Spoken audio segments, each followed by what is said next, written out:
여자가 이르되 주여 그런 물을 내게 주사 목마르지도 않고 또 여기 물 기르러 오지도 않게 하옵소서.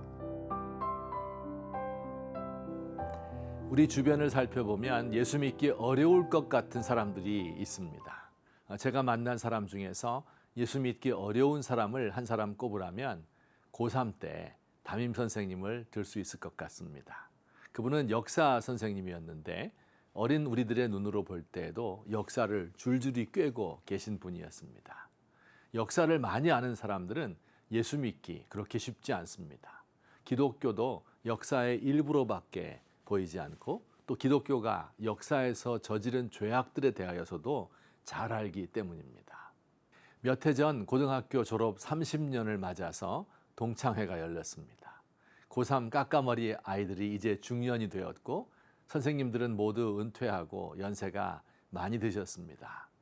우리 담임 선생님이셨던 분은 미국으로 이민을 가셨는데 비행기표를 보내드려 한국으로 모셨습니다.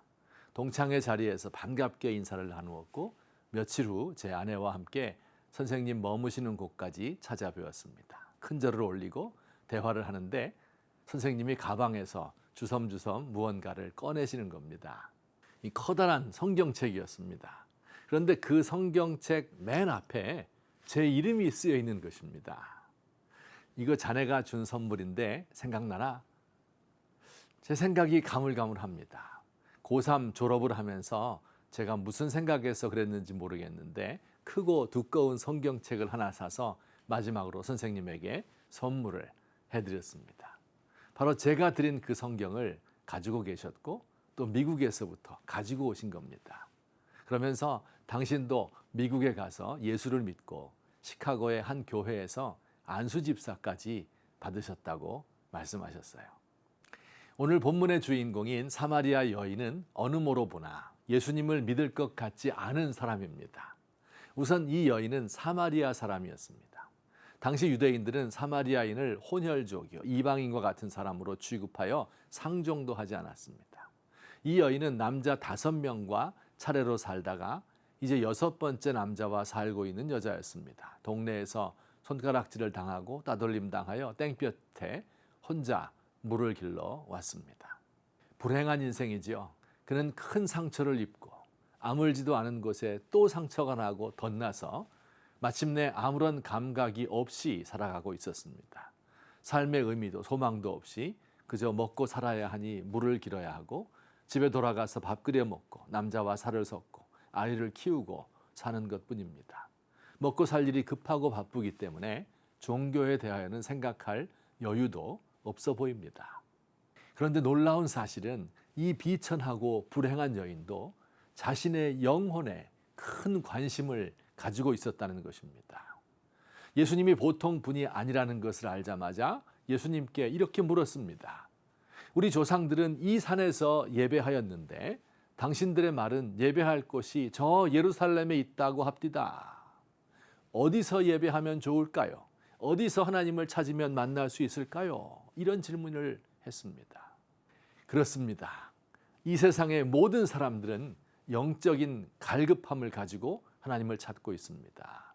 돈이 넘쳐서 주체할 수 없는 재벌들도 영적으로 공허하고 하루 벌어 하루 먹기 힘든 비정규직 노동자도 영혼의 갈망을 가지고 있습니다. 신의 존재를 부정하고 대적하는 안티기독교 젊은이도 생계를 위하여 몸을 파는 성매매 여성도 때로 하늘을 바라봅니다. 가진 것을 잃지 않으려고 애쓰는 보수파의 마음에도 세상을 바꾸어 보려고 노력하는 진보파의 마음 속에도 다 종교의 씨앗이 심겨 있습니다. 종교를 인간이 만들어낸 창조물이라고 가르치는 대학 교수도 나이가 들면서 더 큰 세계가 있다는 것을 감지하고 아무것도 모르는 일자무식 할머니도 하늘에 치성을 드립니다. 우리 영혼의 갈망을 우리 주님께 여쭈십시다. 우리가 어디서 예배하면 좋겠습니까? 누구를 만나면 해답을 찾을 수 있을까요? 누가 나에게 생수를 주어 목마름을 해결해 주시겠습니까? 주님, 우리의 영혼은 주님을 만나기 전까지는 평안을 얻을 수 없습니다.